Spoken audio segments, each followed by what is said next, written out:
दोस्तों, अगर आपको हमारे चैनल से जुड़ना है तो नीचे रेड कलर का आपको सब्सक्राइब दिख रहा होगा, इस पर आप लोगों को दबाना है। उसके बाद बेल आएगी, बेल पर भी दबाना है। फिर 3 ऑप्शन दिखेंगे, ऑल वाले ऑप्शन पर दबा लेना है। बस आप चैनल से आप जुड़ गए हैं, अब हर जानकारी आपके पास हमारी। नमस्कार दोस्तों, all India anganwadi news channel की आज दोपहर की सच्ची खबरों में आप सब भाई बहनों का स्वागत है। जितनी खबरें हैं आप सब भाई बहन पूरी देख करके जाना, यानी 10 मिनट का छोटा सा वीडियो आप सब भाई बहन पूरा देख करके जरूर जाना। सबसे पहले आपको बता दें कि आप सब भाई बहन वीडियो को फटाफट लाइक कर दीजिए और अपने चैनल को जिन्होंने सब्सक्राइब नहीं किया है तो प्लीज कर लीजिए, तभी आपके पास सच्ची जानकारियां पहुंच पाएंगी। सबसे पहले आपको बता दें, एक मैसेज आया है, भैया जी नमस्ते, समस्तीपुर बिहार से हैं और इनका 2 महीने का मानदेय आ गया है। ये देख लीजिए, 5650 रुपया 25 तारीख को आए और 5650 रुपया 25 तारीख को आए। तो कल 25 तारीख थी, 25 नवंबर को समस्तीपुर में ये बिहार से आंगनबाड़ी बहन है, इनका 2 महीने का पैसा इनके खाते में पहुंच चुका है। साथ ही आगे चलते हैं, अगली खबर की तरफ हम बढ़ चुके हैं। ये देख लीजिए, एक आपको हम तस्वीर दिखा रहे हैं, उत्तर प्रदेश से ये आ रही है। उत्तर प्रदेश में कच्चे राशन वितरण की है। यहां पर आप लोग देखिए किस तरीके से लाभार्थियों को कच्चा राशन वितरित कराया जा रहा है, जिसमें आप देख सकते हो ना कोई मानक दिख रहा है, ना ही कहीं तौल माप दिख रही है, ना ही कहीं जो पैकेजिंग दिख रहा है। सीधा ऐसे कटोरे में लेकर के चावल वगैरह ऐसे लाभार्थी को ऐसे अंदाज करके दिया जा रहा है, जबकि ये सब गलत है, नियमों के जो है उनके खिलाफ है। फिलहाल के लिए पैकेजिंग पूरी होनी चाहिए थी, समूह की जिम्मेदारी थी कि पैकेजिंग कर करके आंगनबाड़ी बहनों को मुहैया कराएं, फिर लाभार्थियों को बांटा जाए, मानक के अनुसार जाना चाहिए। लेकिन ये सब ऐसे अंदाज करके किसी को कम किसी को ज्यादा ऐसे दिया जा रहा है। फिलहाल के लिए आगे देखिए, एक और बहन है, इन्होंने मुझे मैसेज किया है। इनके यहां पर आप देख सकते हो, ये बहुत अच्छे तरीके से वितरण चल रहा है, यानी जो लाभार्थी के हाथ में वो पैकेजिंग स्वरूप दिया गया है। और नीचे भी आप देख लीजिए, ये तराजू का एक आप लोगों को हिस्सा दिखाई दे रहा होगा, ये तराजू रखा हुआ है। तो यहां पर ये तराजू है, तो आप यहां पर नजर अपनी दौड़ा सकते हो। और दूसरी तरफ आपको दिखाया, वहां पर अंदाजे से ही बस ऐसे लाभार्थियों को उनके जो है झोली में ऐसे डाला जा रहा है। एक तस्वीर और आपको हम एक बार दिखा दें, फिर आगे चलते हैं। ये देख लीजिए, ऐसे लाभार्थियों को दिया जा रहा है जो कि नियमों का उल्लंघन कर रहा है। फिलहाल के लिए आपको बता दें, ये वाला जो मैसेज है ये आया है, आंगनबाड़ी हमारी एक बहन है उन्होंने भेजा है, और इन्होंने फिलहाल के लिए अपना नाम नहीं लिख करके भेजा हुआ है। आगे देखिए, एक और ये मैसेज आया है, मानदेय की खबर है। इसमें लिखा है, मैं सेविका अनीता रानी पूर्णिया रुपौली से हैं। भाई मेरा 3 महीने का मानदेय जो अंडर प्रोसेसिंग में था वो आ गया है, अभी चेक नहीं हो रहा था, इसीलिए स्क्रीनशॉट नहीं भेज पाए। तो कोई बात नहीं, आपने कह दिया आ गया और मान लिया हमने। और वैसे भी आप लोगों को काफी मैसेज बिहार से हमने सुबह भी दिखा दिए और इस समय भी दिखा दिए कि बिहार में आंगनबाड़ी बहनों का पैसा खातों में पहुंच चुका है। आगे देख लीजिए, एक और ये खबर आ रही है, टॉपिक वगैरह यहां पर क्या है, हक की बात जिलाधिकारी संभल के साथ। ये 25 नवंबर इसमें तारीख है, और आप यहां पर देख लीजिए, ज्वाइन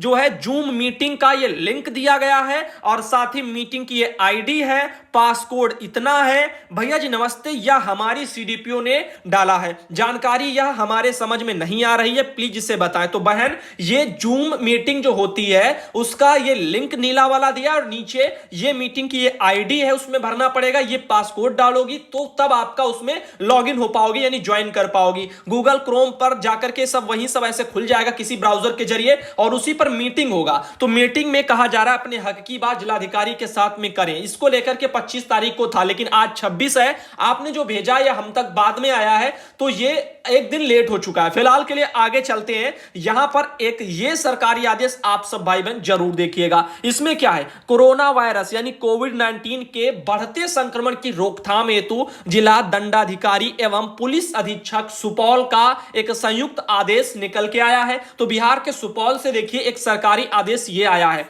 इसमें है, कोविड-19 के संक्रमण की रोकथाम की दृष्टिगति से सार्वजनिक स्थानों पर मास्क का उपयोग 100% व्यक्तियों के द्वारा नहीं किए जाने की सूचना मिल रही है। ऐसी स्थिति में कोरोना वायरस के संक्रमण के बढ़ने की संभावना से इनकार नहीं किया जा सकता है। इस स्थिति में जिला अंतर्गत आवश्यक स्थलों पर दिनांक 24/11/2020 से 30/11/2020 तक मास्क की जांच हेतु निम्न प्रकार जांच दल का गठन किया गया है। तो बिहार के सुपौल जिले में जांच दल का गठन किया गया है कि जो कोई लोग मास्क नहीं लगाएंगे उनको परेशानियां आएंगी। तो फिलहाल सिर्फ बिहार ही नहीं, मैं आपको बता दूं उत्तर प्रदेश में भी यही सेम प्रोसेस चल रहा है। यहां पर भी मास्क नहीं लगाओगे तो भारी भरकम जुर्माना और शायद 10 जो है दिन की आपको जेल, ये आपको करना पड़ेगा। साथ ही कुछ और भी राज्य हैं जैसे आपका दिल्ली में जुर्माना बहुत ज्यादा है। इससे भी बड़े बड़े कई स्टेट है जहां पर जुर्माना बहुत ज्यादा है अगर आप मास्क नहीं पहनेंगे। तो फिलहाल के लिए आप इन चीजों का अपना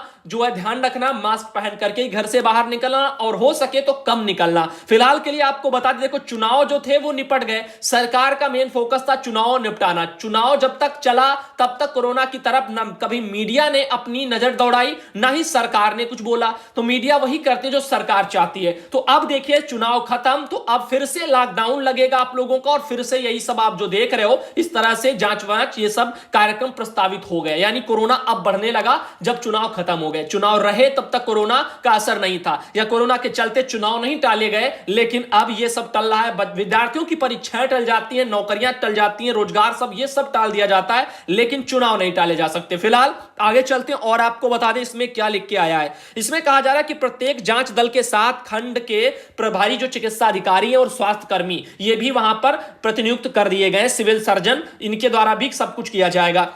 फिलहाल आप देख लीजिए इसमें प्रतिनियुक्ति दंडाधिकारी पुलिस पदाधिकारी को आदेश क्या दिए गए हैं। इसमें लिखा है वे दिनांक 24 तारीख यानी आपके परसों से लेकर के 30 जो है नवंबर तक सशस्त्र बल के साथ अपने प्रतिनियुक्ति स्थल पर उपस्थित रहकर मास्क की जांच करेंगे। मास्क नहीं पहनने वाले व्यक्तियों से निर्धारित दंड की जो राशि है वो 50 रुपए वसूल कर उन्हें प्राप्ति रसीद देंगे। साथ ही 2 मास्क भी उन्हें उपलब्ध कराएंगे। ऐसा नियम है, देख लेना, वरना आप लोगों को पता नहीं चलेगा। सुपौल में नियम है कि अगर आप मास्क पहने बाहर नहीं मिले तो दंड के स्वरूप 50 रुपया आपसे लिया जाएगा, आपको रसीद भी दी जाएगी, साथ ही साथ 2 मास्क भी आपको दिए जाएंगे। यह नियम है। साथ ही मास्क की वसूली हेतु प्राप्त रसीद एवं पर्याप्त संख्या में मास्क संबंधित अनुमंडल पदाधिकारी से ससमय प्राप्त कर लेंगे। प्रत्येक दिन मास्क की राशि की वसूली से संबंधित प्रतिवेदन अपने प्रखंड विकास पदाधिकारी को 6 बजे अपराह्न तक भेजेंगे। यह भी सब है। तो अगर आपको जानकारी नहीं होगी तो आप लोगों से पैसा भी ज्यादा ऐंठ लिया जाएगा और ना ही आपको मास्क मिलेगा ना कुछ मिलेगा। और अच्छा रहेगा अगर आपके पास मास्क नहीं है, कम से कम गमछा है या आपका रुमाल है, उससे अपने मुंह को ढक लें और आवश्यकता के अनुसार ही घर से बाहर निकलें तो ज्यादा अच्छा रहेगा। फिलहाल के लिए आगे और बता दें, ये राशि जो 50 रुपया आप सुन रहे हो ये सुपौल में है, बिहार के सुपौल जिले में। लेकिन और जो राज्य हैं उत्तर प्रदेश या अन्य दिल्ली और भी राज्य हैं वहां सब जगह अपना अलग अलग जुर्माना लगा हुआ है। ये 50 रुपया ही हर जगह नहीं है, 5-5 हजार भी रुपया जुर्माना लगा हुआ है। तो फिलहाल के लिए आप सपना सोच लेना, समझ लेना। आगे देखिए लिखा सभी प्रखंड विकास पदाधिकारी सुपौल जिले को निर्देशित किया जाता है कि वे प्रतिनियुक्ति दंडाधिकारी से मास्क की राशि की वसूली एवं वितरित किए गए मास्क से संबंधित प्रतिवेदन समय प्राप्त वगैरह कर लें। 7 बजे तक समेकित रूप से प्रतिवेदन जिला गोपनीय शाखा को जो है ईमेल के माध्यम से उपलब्ध करवा दें और संबंधित अनुमंडल पदाधिकारी प्रतिनियुक्ति दंडाधिकारी को मास्क वसूली से संबंधित प्राप्ति रसीद एवं पर्याप्त संख्या में मास्क उन्हें उपलब्ध कराना सुनिश्चित करेंगे। प्राप्ति रसीद की अनुपलब्धता की स्थिति में सिविल सर्जन सुपौल से ससमय प्राप्त कर लेंगे।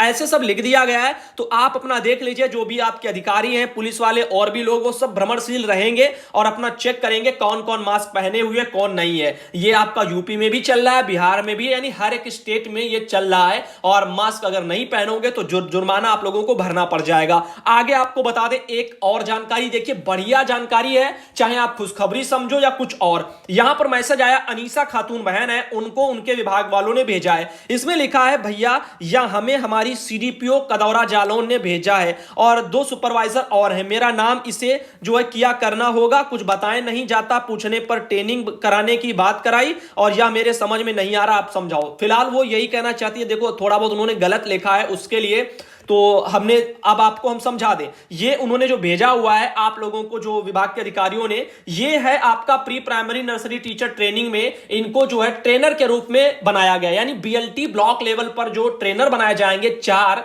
उनमें से आंगनबाड़ी बहन अनीसा खातून भी रखी गई हैं इनके वहां ब्लॉक पर। यानी देखो हर ब्लॉक पर एक, उसमें ब्लॉक जो पर जो बीएलटी बनेगी 4 सदस्यों की, उनमें मैंने बताया था 2 सुपरवाइजर और एक उसमें आंगनबाड़ी बहन और एक अपना शायद सीडीपीओ या अपने वो वाले वाले उसमें शिक्षा विभाग का कोई एक टीचर रहेगा।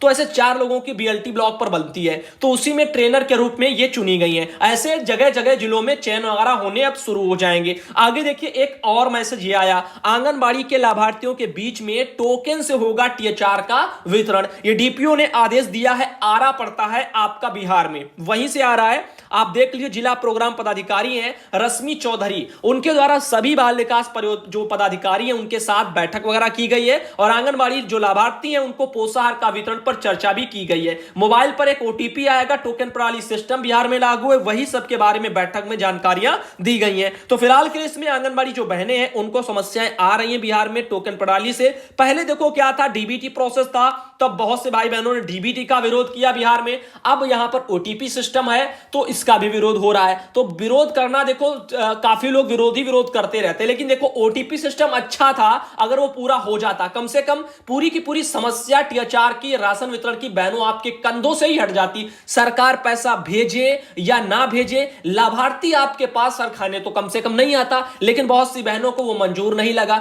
बोले डीबीटी के माध्यम से बच्चों को जाएगा, बच्चे खा नहीं पाएंगे, ये हो जाएगा वो हो जाएगा, और ये सब करके सब हटा दिया गया। अब सरकार ने टीएचआर वितरण को लेकर जो है टोकन प्रणाली लागू कर दी, यानी लाभार्थी के मोबाइल पर जब पासवर्ड आएगा फिर आप उसको वही दर्ज करना पड़ेगा, और वो दर्ज नहीं होगा तो आप ऐसे किसी को वितरित दिखा दोगी तो वो फर्जी हो जाएगा जो ऊपर से लिख करके आएगा। तो अब यहां पर भ्रष्टाचारी के चांस तो खत्म हो गए। तो बहुत से लोगों को शायद इससे भी तकलीफें हुई होंगी, वरना जो जिसको चाहिए कि हमें क्या मतलब है, लाभार्थी के खाते में भेज दो पैसा, ना वो हमारा सर खाए, हम भी बचे अपना टेंशन से, हम भी अपना बच्चों को पढ़ाएं लिखाएं, उसमें भी जी रहे हैं, ये थोड़ा बहुत भार कम हो जाए। लेकिन यहां पर वो सब देखने को नहीं मिलता। काफी जगह बहनें चाहती हैं कि वो सब प्रक्रिया होती है जो पहले चलती थी। तो फिलहाल अपनी अपनी सोच है लोगों की, आप क्या सोचते हो वो भी आप कमेंट बॉक्स में लिख सकते हो, आप स्वतंत्र हो अपनी राय देने के लिए। फिलहाल के लिए आप देख लीजिए एक और ये मैसेज लगा हुआ है, सुधांशु भैया नमस्ते, जिला सीतापुर ब्लॉक है, मछेरटा से है, ग्राम सभा काकोरी पड़ती है, मजरा पुरैनी है, यहां से समूह वाले राशन पूरे बच्चों को उनका कहना नहीं बांट रहे हैं। 6 माह से 3 वर्ष के बच्चे कुछ इतने हैं,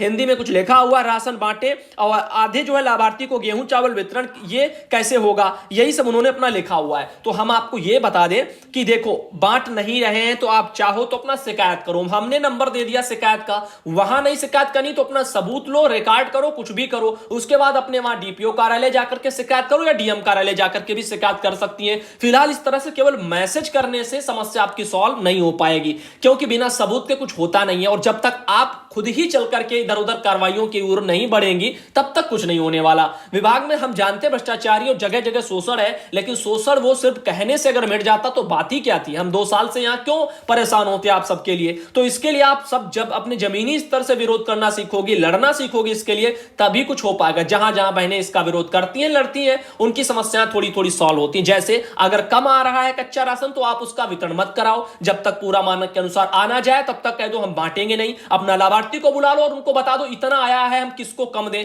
आप भी कह दो हमको नहीं चाहिए जब तक हमें पूरा नहीं मिलेगा। बुलाइए डीएम को, आए डीएम और अपने सामने बंटवाएं आकर के, पता चल जाएगा किसके स्तर से कमियां हैं, यानी कहां से गड़बड़ियां हुई है। कच्चा राशन अगर पूरा नहीं आ रहा तो बुलाइए कि तो डीएम को बुलाओ और वो अपना बंटवाएं आकर के, डीपीओ को बुलाओ, वो सबको बराबर बांटे आकर के। हमें अपनी जेब में थोड़ी धरना, लेकिन हमारे जो लाभार्थी हैं इनको पूरा पहुंचना तो चाहिए। आप अगर साफ सुथरा करोगी तो लाभार्थी भी आपके साथ में कंधे से कंधा मिलाकर के खड़ा होगा। तो ऐसे में क्या होगा कि जहां कहीं आपके ऊपर जो शोषण हो रहा है